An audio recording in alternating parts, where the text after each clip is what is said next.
The end of Brexit? But what about Labour's attitude? I'm Mike Cashman with Augusta Lees. I've written It's My Party and I'll Lie If I Want To, that in satire deals with the last couple of years of Johnson and Truss governments, links to 120 videos. But this video is about the end of Brexit and what about Labour's attitude? Does that not help? So there's a great tweet by Hilary Benn, or series of tweets on the third anniversary of Brexit, which effectively goes through how Brexit has been an economic disaster. The new trade deals haven't delivered, or are just replicas of the existing ones. Things that the government's trying to do that they say will help, which will actually be counterproductive, such as the British version of the EU REACH chemical regulations.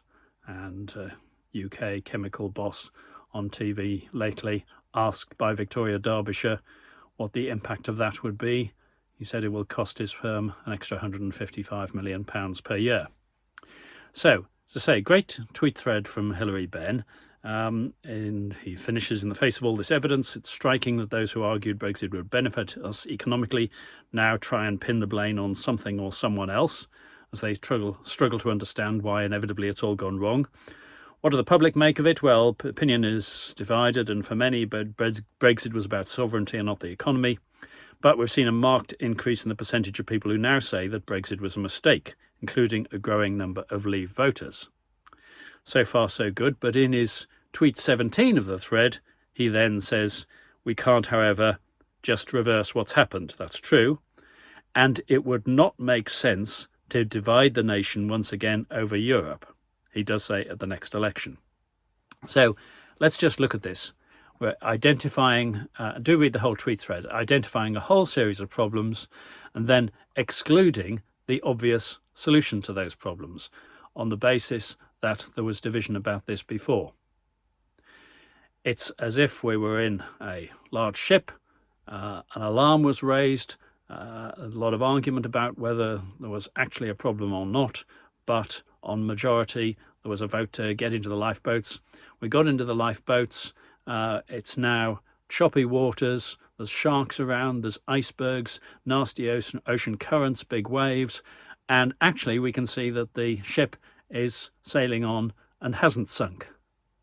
So do we then say, well, we won't talk about going back into the large ship because it was quite divisive initially when we talked about getting out into the boats. And if you analyse a problem, then it makes sense to keep open all the possible solutions. Doesn't mean that any one of them is necessarily the exact answer, but don't exclude one at the start.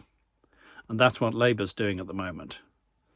Now, you may say that's a little bit odd because the people, and the majority, now in 629 out of 632 constituencies in Great Britain, believe that Brexit was a mistake.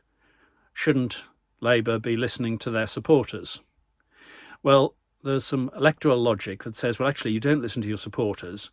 You listen to those in marginal constituencies on the issues that are likely to be marginal for them, that are likely to swing their vote. And that's the basis of the red wall logic that says, for Labour, we can't annoy the red wall voters. And there may be some logic to that, but it's quite temporary in terms of a tactic. It's not something that is likely to last. It applies at a particular point in time, or the calculation applies at a particular point in time. Getting back to the boats, actually, am I massively concerned about Labour's attitude? You know what? It's not going to be Labour in the end that makes the difference. Because if you have a Labour government that, just for the sake of argument, wants to rejoin the EU, but a Tory opposition that has set its face firmly against that, then there is no point in exploring rejoining, because the EU will say, well, when the Tories get back in, we'll just have Brexit all over again. The conditions for rejoining are when all the parties with seats in Westminster back rejoining. So actually, the change of heart by the new Tories after a defeat at the next election is what matters. Getting back to the lifeboats, it's when the people who argued most strongly for getting into the lifeboats now say, you know what, I know we argued for this, but we'd be better off in the big ship. That's when there can be a consensus about getting back into the ship. It's not a perfect analogy, no, because it's an analogy, but the support of those who argued for leave is going to be crucial when we look to join the European Union again. So let's not ignore them, let's not patronise them, let's not abuse them. You've heard me say this before. They will be crucial to the UK joining the EU.